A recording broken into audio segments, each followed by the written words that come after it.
Hi guys, so let's read another topic that is loan activities of the bank.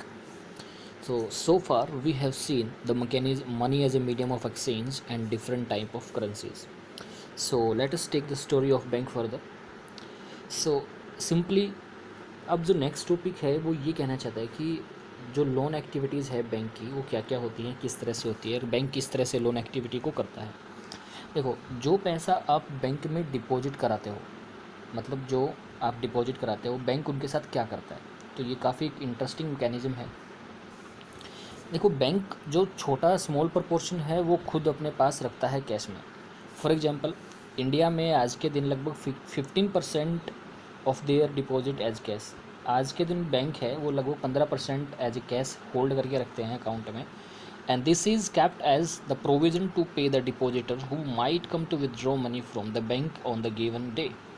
और ये 15% cash इसलिए रखा जाता है ताकि अगर कोई भी डिपॉजिटर अपना पैसा वापस मांगने आ जाता है तो उसको पैसा दिया जाता है। सिंस ऐसा कोई पर्टिकुलर डे तो है ही नहीं कि इस पर्टिकुलर डे पे डिपॉजिटर आएगा और लेगा। डिपॉजिटर कभी भी अपना पैसा बैंक से आके निकाल के लेके जा सकते हैं, तो बैंक को कैश प्रॉब्लम मैनेज करनी पड़ सकती है, तो वो अपना इसलिए कुछ परसेंटेज बैंक हमेशा अपने पास कैश फॉर्म में रखता है ताकि जब लोग अपना पैसा वापस मांगने आए तो बैंक उनको दे सके। So bank use major proportion of the deposit to extend loans. Extremely important statement. Bank अपना ज़्यादा जो मेजर प्रपोर्शन है वो ज़्यादातर किस लिए लोन देने में ही लोन देता है उनको, बैंक लोगों को। और कई बार आपको पता है कि वेरियस इकोनॉमिक एक्टिविटीज़ के लिए लोन डिमांड बहुत ज़्यादा चल रहा है आज, चाहे आपको कार लोन लेना हो, होम लेना हो, एग्रीकल्चरल लोन लेना हो, तो इन जो भी इकोनॉमिक एक्टिविटीज़ के लिए लोन की डिमांड काफ़ी ज़्यादा है। So we will read these in the further sections. So generally जो बैंक जो आपसे डिपॉजिट लेता है वो लोन रिक्वायरमेंट पूरी करने के लिए दूसरे लोगों को लोन देता है। और सिंपली बैंक करता क्या है, बैंक क्या करता है, जो डिपॉजिट जिसके पास सरप्लस फंड होता है, जो डिपॉजिटर होता है उससे डिपॉजिट करवाता है, और जिसको नीड होती है यानी जो बोरोवर होता है उसको पैसा दे देता है। और इनके बीच में जो इंटरेस्ट रेट का डिफरेंस होता है वो बैंक चार्ज करता है और वही बैंक का मेन प्रॉफिट होता है। मैं पहले भी बता चुका हूँ, नीचे बहुत ही अच्छा एग्जाम्पल दिया हुआ है। देखो, ये है डिपॉजिटर, ये लोग क्या है, डिपॉजिटर है, और ये आपका बैंक है। तो पीपल क्या, they make deposit in the bank, वो बैंक में डिपॉजिट करते हैं। और फिर ये लोग हैं जो बोरोवर हैं यानी जो लोन लेने वाले होते हैं, इनको लोन बैंक देता है। और जो लोग डिपॉजिट करवाते हैं उनको कोई ना कोई इंटरेस्ट मिलता है। सपोज करो ये 4% इंटरेस्ट इनको मिला, और जो कोई लोन लेता है उसको भी कुछ इंटरेस्ट ब्याज देना पड़ता है। सपोज करो इनको 6% ब्याज देना पड़ा, तो ऑलमोस्ट 2% का डिफरेंस है। तो ये 2% जो डिफरेंस है यही बैंक का प्रॉफिट होता है। Bank work as like a shop, और एक तरह से साहूकार की दुकान की तरह काम करता है बैंक। सिर्फ सोल प्रॉफिट, ये इसका जो प्रॉफिट है वो ऐसे ही निकलता है, इन दोनों के इंटरेस्ट का डिफरेंस बैंक का प्रॉफिट होता है और बैंक की इनकम होती है। Okay, so two different credit situation, let's here take two different credit situation. देखो, large number of transaction in our day to day activities involve credit in some और other form. Credit का मतलब क्या होता है, loan. ध्यान रखना, credit का मतलब लोन। लोन क्या होता है, it is an agreement in which the lender supply the borrower with the money, good, services in return for the future promise of future payment।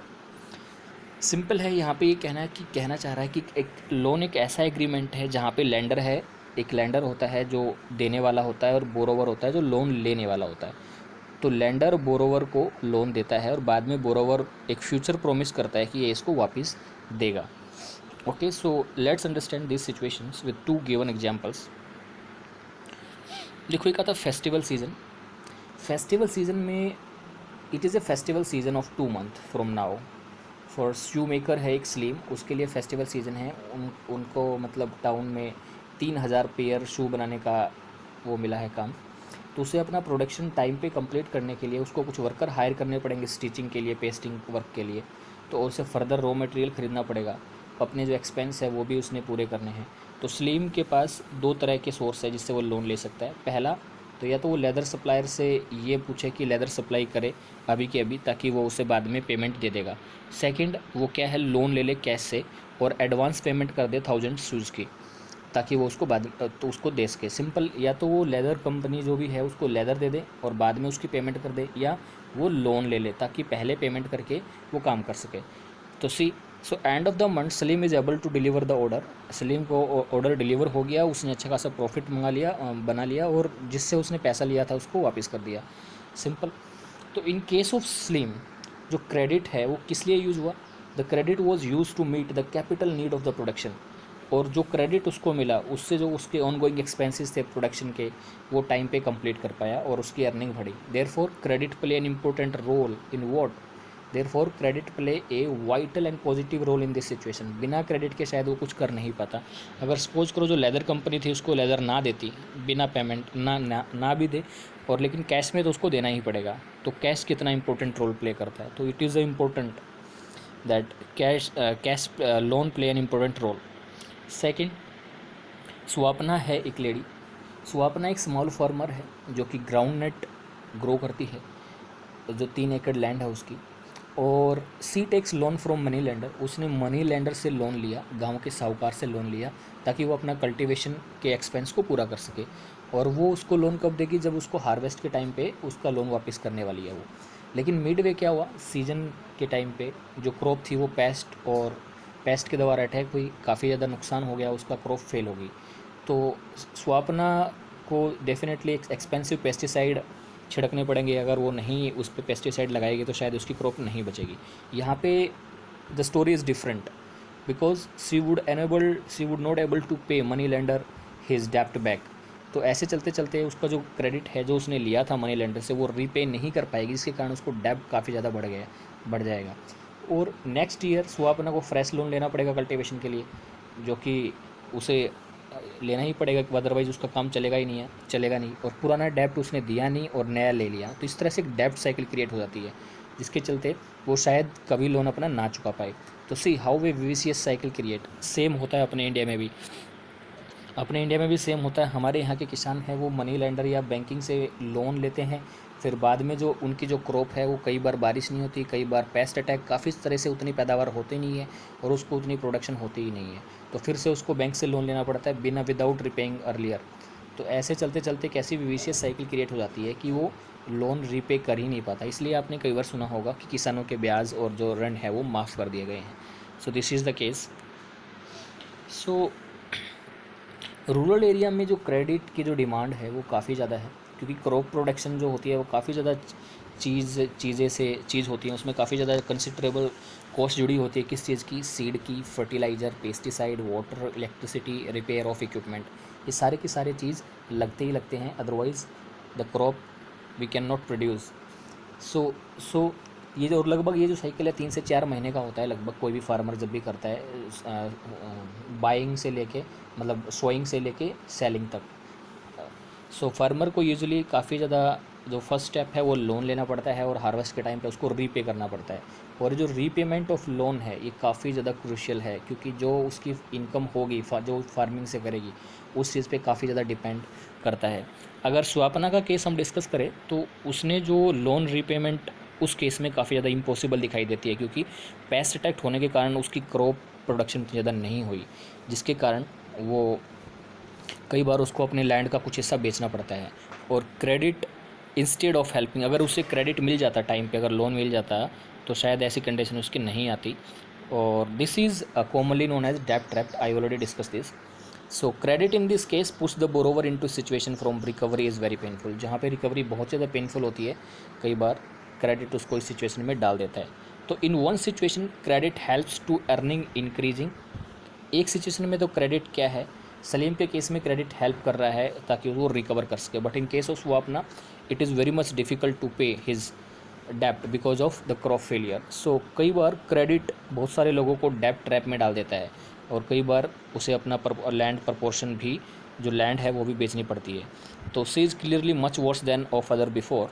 Weather credit would be useful और not, credit सही होगा, फ़ायदेमंद होगा, नहीं होगा, it is totally dependent on the what kind of business you are running and what kind of production and what kind of income you are getting after your investment. So credit does a lot of things. So next topic is term of credit. So कोई भी loan जब आप लेते हो, कोई भी जब loan लेते हो, सो जो लेंडर होता है वो ऐसे ही लोन नहीं देता है, वो कुछ ना कुछ गारंटी में ज़रूर लेता है, राइट। तो इन एडिशन लैंडर में डिमांड, जब आप लैंडर कोई भी लैंडर जब लोन देता है किसी को तो वो उससे कुछ डिमांड कर सकता है। For example in the case of security, security मतलब क्या पता, जो आप ये बोरोवर है ये लोन ले गया और बाद में चुका नहीं पाया, तो बोरोवर को कुछ ना कुछ सिक्योरिटी में रखना पड़ता है, उसको आप कोलेटरल बोलते हो, यानी कोलेटरल अगेंस्ट लोन। तो कोलेटरल होता क्या है? कोलेटरल ऐसी कोई भी चीज़ जो आप गिरवी रख सकते हो, जैसे लैंड है, बिल्डिंग है, व्हीकल है, लाइफ स्टॉक है, वो आपको बैंक के साथ डिपॉजिट कराने पड़ते हैं, ताकि वो इस चीज़ की गारंटी होती है कि लेंडर को एश्योरेंस रहता है कि वो बोरोवर उसका पैसा देगा, अदरवाइज़ नहीं देगा तो इसकी जो बोरोवर ने जो भी चीज़ गिरवी रखी है बैंक उस पर अपना हक दमा सकता है। If borrower fails to repay the loan, the lender has right to sell the asset. जो अगर बोरोवर फेल हो गया लेंडर को पैसा देने में, तो जो लेंडर है वो उसकी से एसेट को रीसेल कर सकता है ताकि अपनी पेमेंट ऑब्टेन कर सके। और property such as land titles, deposit with banks, life stock, commonly example of collateral use for borrowing.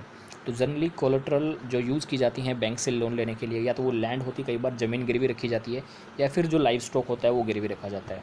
सो इस तरह से बैंक लोन देता है। अगर आप बैंक में लोन मांगने जाओगे तो आपको ऐसे लोन नहीं देंगे, सबसे पहले आपको कोलेटरल डिपॉजिट कराना पड़ेगा। यहाँ पे होम लोन का एग्जांपल दिया है।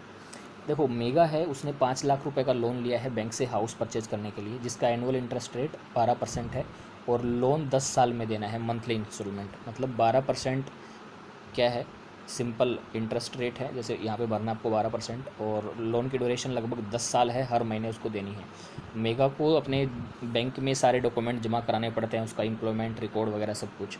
तो जो कोलेट्रल है वो उसने क्या डिपॉजिट करवाया, अपनी जो भी उसकी पूंजी है, जमा पूंजी है, उसका एम्प्लॉयमेंट रिकॉर्ड वो उसने दिखाया, ताकि ताकि वो एबल हो, ताकि वो उसको होम लोन ईजिली मिल जाए।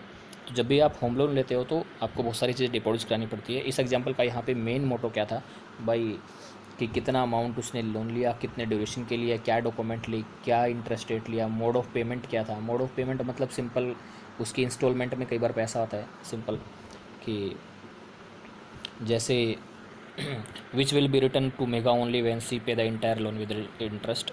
जब जो उसकी प्रॉपर्टी और एम्प्लॉयमेंट फंड जो भी है वो उसने डिपॉजिट कराए हैं उसको तभी वापस मिलेंगे जब वो पूरा का पूरा पैसा जमा करवा देती है। सो टर्म ऑफ क्रेडिट में क्या है, जब भी आपको क्रेडिट यानी जब भी आपको लोन लेना होता है तो आपको क्या क्या चीज़ें हैं जो टर्म ऑफ क्रेडिट में आती है साथ। इंटरेस्ट रेट, कितनी इंटरेस्ट, कितने ब्याज पे वो आपको लोन दे रहा है या फिर आप ले रहे हो, कोलेट्रल आप क्या डिपॉजिट करवा रहे हो, और दूसरा डॉक्यूमेंटेशन। ये सारी चीज़ें रिक्वायरमेंट होती है, इसी को टर्म ऑफ क्रेडिट बोलते हैं। जो टर्म ऑफ क्रेडिट होते हैं वो काफ़ी ज़्यादा एक क्रेडिट अरेंजमेंट से दूसरे क्रेडिट अरेंजमेंट से अलग हो सकती हैं, और वो लेंडर और बोरोवर पे भी डिपेंड कर सकता है वो क्या क्या उसे डिमांड करे, क्या उसे डिमांड ना करे। So we will discuss all the credit arrangement in the next topic. So till then okay, let's watch this new topic, that is variety of credit and arrangement. यहाँ पे गाँव का एग्जाम्पल दिया हुआ है। Rohit and Ranjan has finished reading about the term of credit in the class. दोनों ने पढ़ लिया है। They were eager to know the various credit arrangement. वो उनको उत्सुकता थी कि वो दूसरे क्रेडिट अरेंजमेंट जाने कि वैसे कौन लोग हैं जिसको क्रेडिट दिया जाता है, कौन बोरोवर है, क्या टर्म ऑफ क्रेडिट रहती है। So they decided to talk in the village, and here is a small story, you can read this story and you will easily find out that who is creditor and who is not creditor. So generally यहाँ पे अगर village की बात करें तो generally जो गांव के साहूकार होते हैं, मनी लेंडर होते हैं, उनसे लेते हैं, और अर्बन एरिया में जनरली बैंक से लोग प्रेफर करते हैं लोन ले। और बैंक में आपको पता है सारी कोलेटरल चीज़ें, सारी चीज़ें देनी होती हैं आपको। आपकी जो कोलेटरल, कई बार यहाँ पे आपको शायद क्या पता कोई कोलेटरल ना भी देनी पड़े, आपके जो पर्सनल रिलेशन होते हैं उसके थ्रू ही आपको पैसा मिल जाता है। जैसे आप गाँव में किसी रिश्तेदार से पैसा मांग के ले आए। So loan from cooperative beside banks के अलावा दूसरा जो चीप क्रेडिट है वो कोऑपरेटिव सोसाइटी से भी मिल जाता है।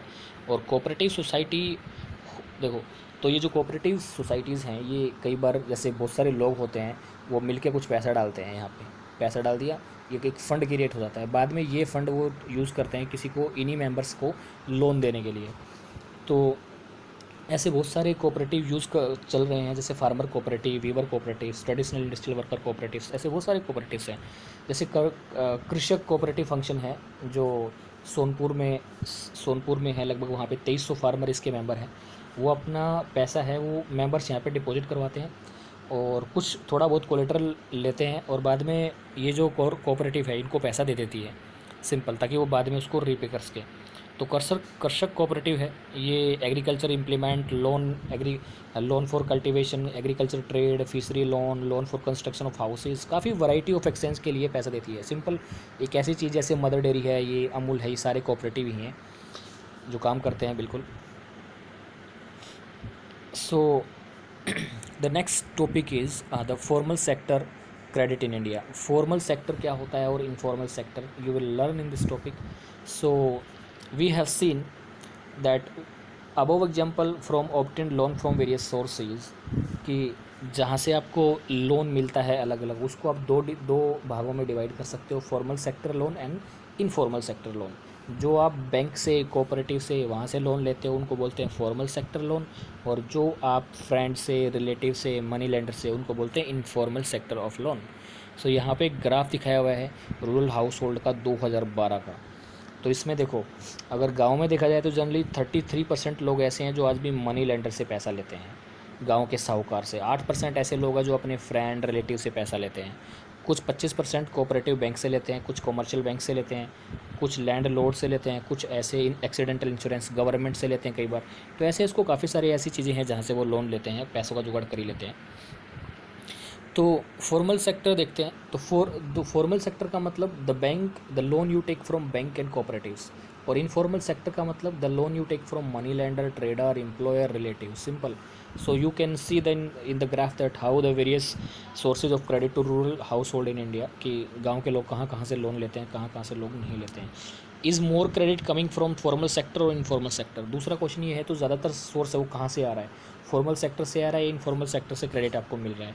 तो रिजर्व बैंक ऑफ इंडिया, याद रखना, जितने भी फॉर्मल लोन्स है उसकी सुपरवाइजिंग कौन करती है, reserve bank of India. For instance कि आपको मिनिमम बैलेंस जमा करवाना ही पड़ता है बैंक में, अदरवाइज़ आपको काफ़ी ज़्यादा कट से लगते हैं। कई बार आपको मिनिमम बैलेंस मेंटेन करना पड़ता है। ये सारी चीज़ें आरबीआई ही देखती है। बिना आरबीआई, यानी फॉर्मल सेक्टर जो लोन होता है उसको सुपरवाइज करने के लिए आरबीआई होती है, प्रॉपर मशीनरी होती है। और आरबीआई जनरली देखती है कि जो लोन है वो सिर्फ प्रॉफिट मेकिंग या फिर ट्रेडर्स को ही ना दिया जाए, बड़े बड़े बिजनेसमैन को ही ना दिया जाए, वो उनको भी दिया जाए जो लोग गरीब आदमी हैं, जो स्मॉल स्केल इंडस्ट्रीज़ हैं या फिर छोटे कल्टीवेटर हैं, उनको भी दिया जाए। और आरबीआई कई बार पीरियडिकली ये भी देखती है कि कितना लोन किसको दिया जा रहा है और किस रेट ऑफ इंटरेस्ट पे दिया जा रहा है। ये सारी चीज़ों को सुपरवाइज़ करती है। लेकिन इनफॉर्मल सेक्टर में ऐसी कोई भी ऑर्गेनाइजेशन नहीं है जो इस तरह की एक्टिविटी को देखे कि किसको मिल रहा है, कितने इंटरेस्ट पे मिल रहा है। वो अपनी मनमानी इंटरेस्ट रेट पे लोन देते हैं कि इतना पैसा लगेगा, इतना नहीं लगेगा। So there is no one to stop from them using unfair means to get their money back.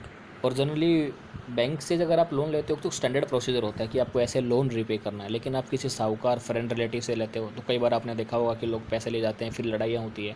तो देयर इज़ कोई पर्टिकुलर मैकेनिज्म नहीं है कि हाँ कि आपको ऐसे आपको पैसा वापस मिलेगा या फिर आपको ऐसे पैसे देना है। तो कंपेयर टू फॉर्मल सेक्टर, ज़्यादातर लोन है, ध्यान रखना, फॉर्मल सेक्टर के कंपैरिजन में जो इनफॉर्मल सेक्टर से वाले लोन ज़्यादा high interest of rate charge करते हैं, और इसलिए जो कॉस्ट ऑफ बोरोवर है इनफॉर्मल लोन्स की वो बहुत ही ज़्यादा है।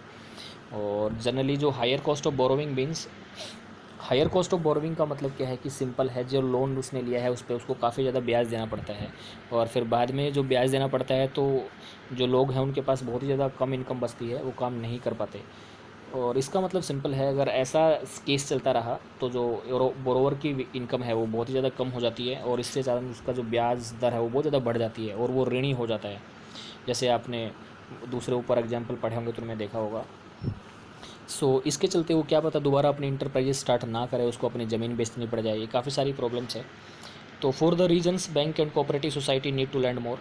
तो इसके चलते बैंक और कोऑपरेटिव सोसाइटी को आगे आगे आना पड़ेगा, ताकि वो हायर इनकम लोगों के साथ साथ जो कम इनकम वाले लोग हैं उनको भी पैसा दे सकें, वो अपना बिजनेस अच्छे से ग्रो कर सके, क्रॉप ग्रो कर सके, स्मॉल स्केल इंडस्ट्री रन कर सके। तो definitely it is very much important what country के डेवलपमेंट के लिए चीप एंड अफोर्डेबल क्रेडिट बहुत ही क्रूशियल है। अगर क्रेडिट बहुत ज़्यादा महंगा होगा तो लोग रीपे ही नहीं कर पाएंगे, और रीपे नहीं कर पाएंगे तो वो डेब्ट में चले जाएंगे। तो अनदर पॉइंट क्या निकल के आया हमारे पास कि cheap and affordable credit is very much important for the country's development. So let's see formal and informal credit, who gets what. तो ग्राफ 2 shows ग्राफ ये दो है, ये दिखाता है देखो आपको कि loan activities taken by urban household, कि फॉर्मल और इनफॉर्मल से कैसे लेते हैं। देखो अगर पुअर हाउस होल्ड की देखा जाए तो वो 85% है इनफॉर्मल सेक्टर से लेते हैं, 15% फॉर्मल से। अगर हाउस होल्ड की बात करो विद इन फ्यू एसेट, वो इतना लेता है। और जो रिच हाउस होल्ड है, देखो रिच हाउस होल्ड जनरली 90% लोग फॉर्मल सेक्टर से लोन लेते हैं, यानी बैंक से लोन लेते हैं, लेकिन जो बहुत ही कम लोग हैं जो फ्रेंड रिलेटिव मनी लेंडर से लोन लेते हैं। तो यहाँ पे आपको एक चीज़ समझ आ रहा होगा कि यहाँ से पुअर, सपोज करो यहाँ पे पुअर है और यहाँ पे रिच है, तो रिच लोगों को ज़्यादा लोन मिलता है बैंकिंग से as compare to poor. So this is also a big lacuna in our system, that because poor people are not able to deposit their collateral, so they don't get loan immediately. So we have seen all these things, that how rich and poor household availing cheap credit from formal sources, and the poor are availing more credit activities from the informal sector. So I have already told this. So what does all this suggest, ये क्या suggest करता है? पहला तो ये suggest करता है कि formal sector still meet only about half of the total rural credit needs. Formal sector अभी सिर्फ आधे लोगों की ही क्रेडिट की समस्या पूरी करता है। जो रिमेनिंग क्रेडिट है वो सारा का सारा उन्हें आज भी इनफॉर्मल सोर्स से लेना पड़ता है, बैंक से उनको इतना जल्दी लोन नहीं मिलता है। तो most loan from informal landers carry a very high interest rate. जो इनफॉर्मल सेक्टर से वो लोन लेते हैं तो काफ़ी ज़्यादा इंटरेस्ट रेट उनकी काफ़ी ज़्यादा हाई हो जाती है। इसलिए ये ज़रूरी है कि बैंक और कोऑपरेटिव होते हैं वो अपना landing rate particularly rural area में बढ़ाए, ताकि वो इनफॉर्मल सोर्स पे जो डिपेंडेंट रहते हैं वो कम से कम उन पे डिपेंड रहें। दूसरा, फॉर्मल सेक्टर है उसको अपना लोन की एक्टिविटी को एक्सपेंड करने की ज़रूरत है, ताकि हर किसी आदमी को लोन मिले। At present it is the richer, अमीर लोग हैं जिनको मतलब फॉर्मल सेक्टर से क्रेडिट मिलता है, और जो पुअर लोग हैं उनको इनफॉर्मल सेक्टर से लोन मिलता है। सो it is important that the formal credit is distributed more equally, so that poor also can benefit from the cheaper loans. So you will have to think about this. Simply I'll revise this. This is formal and this is informal. तो formal मतलब आपको bank cooperative वगैरह से loan मिलना। Informal मतलब आपको money lender, traders, relative, friends. यहाँ पे जो रेट ऑफ इंटरेस्ट होती है वो बहुत ही ज़्यादा कम होती है, यहाँ पे रेट ऑफ इंटरेस्ट हाई होती है। यहाँ को सुपरवाइज़ करने के लिए आपको आरबीआई होता है, यहाँ पे ऐसी कोई ऑर्गेनाइजेशन नहीं होती जो सुपरवाइज़ करती है। इसका अपना एक स्टैंडर्ड प्रोसीजर होता है लोन वापस लेने का, इसका कोई स्टैंडर्ड प्रोसीजर नहीं होता है। जनरली फॉर्मल सेक्टर से रिच लोग लोन लेते हैं क्योंकि वो कोलेटरल जमा करवा पाते हैं, पुअर लोगों को यहाँ से लोन नहीं मिलता है। तो क्या किस चीज़ की ज़रूरत है? और यहाँ पे चीप एंड अफोर्डेबल क्रेडिट होता है, बल्कि यहाँ पे चीप एंड अफोर्डेबल क्रेडिट नहीं होता है। यहाँ पे क्रेडिट होता है वो काफ़ी ज़्यादा हाई होता है, डेप्ट काफ़ी ज़्यादा होता है। यहाँ से पुअर लोग लेते हैं, यहाँ से रिच लोग। तो आपको समझ आएगा कि हमारे देश में जो फॉर्मल सोर्स ऑफ क्रेडिट है उसको एक्सपेंड करने की ज़रूरत है, और जो इनफॉर्मल सोर्स है उसको रिड्यूस करने की ज़रूरत है। क्योंकि अगर जब हर किसी को चीप एंड अफोर्डेबल क्रेडिट मिलेगा तो वो अपनी इकोनॉमिक एक्टिविटीज़ को ईजिली स्टार्ट कर सकते हैं। तो हमें जो इनफॉर्मल सोर्स है अगर उसको कम करना है तो क्या करना पड़ेगा? सिंपली है, इन सब चीज़ों को इम्प्रूव करना पड़ेगा, तभी जाके हमारे देश में इनफॉर्मल सोर्स ऑफ क्रेडिट का जो है वो कम होगा, और फॉर्मल सेक्टर ऑफ क्रेडिट काफ़ी हम कर सकते हैं। सो this is another topic, the self help group of the poor. ये क्या होता है? प्रीवियस सेक्शन में आपने देखा होगा कि poor house hold generally informal source of credit पे डिपेंड रहता है। ऐसा क्यों? क्योंकि सबसे पहला तो रीज़न ये है क्यों डिपेंडेंट होते हैं। एक तो ऐसा कि बैंक हर गांव में प्रेजेंट नहीं है। आज के दिन अगर आप देखोगे तो हर किसी गांव में बैंक प्रेजेंट नहीं है। अगर वो प्रेजेंट भी होते हैं तो उनको काफ़ी ज़्यादा टाइम लगता है उन लोन लेने के लिए, क्योंकि बहुत ज़्यादा डॉक्यूमेंटेशन बहुत ज़्यादा करनी पड़ती है। और गांव के जो लोग होते हैं थोड़ा इलिटरेट होने के कारण जनरली वो प्रीफर करते हैं उनको इनफॉर्मल सोर्स से लोन मिले। जैसे मेगा है, मेगा को अगर लोन चाहिए था उसको डॉक्यूमेंट और कोलेटरल जमा करवानी पड़ती। तो अब्सेंस ऑफ कोलेटरल एक बहुत बड़ा रीज़न है कि उनको पुअर्स लोगों को लोन नहीं मिलता है। और इनफॉर्मल लैंडर सच एज जैसे मनी लैंड है, वो जनरली उनको पर्सनली जानते होते हैं, क्योंकि गांव के ही लोग होते हैं, जानते होते हैं, तो बिना कोलेटरल कोई लोन दे देते हैं सिंपल। सो मनी लैंडर से वो बहुत ज़्यादा, और कई बार जो रीपे करने के लिए मनी लैंडर मान भी जाता है कि चलो ठीक है भाई बाद में दे देना, ऐसा कर लेना, काफ़ी ज़्यादा एडजस्टमेंट हो जाती है। और लेकिन मनी लेंडर क्या है, बहुत ज़्यादा high rate of interest charge करता है, और उसका कोई ट्रांजैक्शन का कोई रिकॉर्ड इतना रखता नहीं है। कई बार पुअर लोगों को बहुत ज़्यादा हार्श भी होती है। और रिसेंट ईयर में देखा जाए तो people have tried out of newer ways of providing loans to the poor, कि लोगों को एक तरह से नया मैकेनिज़्म मिला है कि एक लोन एक्टिविटी है उसको कैसे फर्दर एक्सटेंड किया जाए और किस तरह से बनाया जाए। तो ऐसे करके जो गांव के लोग हैं उन्होंने सेल्फ हेल्प ग्रुप बना लिया है। सेल्फ हेल्प ग्रुप का मतलब क्या होता है? लगभग 15 से 20 लोगों का एक ग्रुप सा होता है। और इस ग्रुप में क्या होता है, ये बहुत सारे लोग होते हैं, यहाँ पे जनरली वुमेन्स होती हैं, और ये क्या करती हैं, ये पैसे को पूल करती हैं और एक ऐसा फंड सा बना लेती हैं, और बाद में अगर इस किसी भी मेंबर को ज़रूरत होते हैं तो उस मेंबर को ये पैसा दे देते हैं और वो रीपे कर देता है। अगर नेक्स्ट टाइम किसी और को ज़रूरत हुई तो उसको पैसा दे देते हैं। सिंपल है ये। जो इसमें जो 15 से 20 लोग होते हैं, और जहाँ पे हर मेंबर, जैसे सेविंग पर मेंबर्स वेरीज टू 25 टू 100 रुपये मोर, तो जिसको जो भी कोई सेव कर सकता है उसको पैसा सेव कर सकता है। बाद में ये जो मेंबर हैं, ये जिसको भी ज़रूरत होती है लोन की उसको दे देते हैं, और वो ज़्यादा हाई चार्ज भी नहीं करते। आज के दिन जो सेल्फ़ हेल्प ग्रुप है, अगर आपको समझना है सेल्फ हेल्प ग्रुप, तो सिंपल ये देखो कि इसमें बहुत सारे लोग जुड़े होते हैं, ये पैसे को पूल करते हैं और बाद में जिस भी मेंबर को ज़रूरत होती है उसको पैसा दे देते हैं। इंटरेस्ट रेट इसकी ज़्यादा हाई नहीं होती हैं, ईजिली इसको लोन मिल जाता है। तो लोन जो सेंक्शन किया जाता है किसी भी ग्रुप के नाम पे, उस पर आप कोई उस वो लोन आप किसी भी तरह यूज़ कर सकते हो आपके वर्किंग कैपिटल के लिए, buying working capital like buying seed, fertiliser, raw material, bamboo clothes, और कोई भी दूसरी चीज़ें हैं उसको, जैसे स्विंग मशीन, हैंडलूम, कैटल, जो भी आपको ख़रीदना है उसके लिए आप कर सकते हो। मोस्ट इम्पोर्टेंटली इस ग्रुप का जो भी चीज़ें होती हैं वो सारे के सारे डिसीजन ये खुद लेते हैं। और देखो ये यहाँ पे सेल्फ हेल्प ग्रुप का बहुत ही अच्छा फ़ोटो दिखाया हुआ है। यहाँ पे सारी औरतें हैं, ये सारी मिलके पैसा इकट्ठा करती हैं, जिसको ज़रूरत होती है उसको पैसा दे देती हैं। तो सेल्फ हेल्प ग्रुप एक another source of credit emerge हो रहा है देश में। और ऑल्सो कई बार ये जो सेल्फ हेल्प ग्रुप है, ये पूरा का पूरा ग्रुप है, ये कई बार बैंक से भी लोन ले लेता है। बैंक से लोन लेता है और इसके पेमेंट की पॉसिबिलिटी सारी ग्रुप की होती है, तो ग्रुप भी उसको पैसा दे देता है। और in any case non repayment of loan, तो कई बार कुछ मेंबर होते हैं वो सिंपल है, any case of non payment of loan by any one member is followed up seriously by the other member of the group. अगर कोई भी नहीं दे पाता है तो इस बातों को सीरियसली लेते हैं। और क्योंकि bank are willing to lend to the poor women when organized in SSC even though they no have collateral such as. तो कई बार जो सेल्फ हेल्प ग्रुप ऑर्गेनाइज्ड रहते हैं, बैंक उनको प्रीफर करता है लोन देने के लिए, ना कि सपोज करो ये कोई सेल्फ हेल्प ग्रुप है। देखो ये जो सेल्फ हेल्प ग्रुप आपने यहाँ पे देखा है, ये जो सेल्फ हेल्प ग्रुप देता है, बैंक इसको प्रीफर करेगा बशर्ते इस पर्टिकुलर लेडीज़ को देना, राइट, या फिर इस पर्टिकुलर लेडीज़ को देना, क्योंकि ये लोन नहीं चुका पाते। लेकिन पूरा का पूरा ग्रुप है वो लोन चुका पाता है, तो इनके पास अगर कोई कोलेटरल नहीं भी होता है तो भी ये बैंक इनको लोन दे देता है।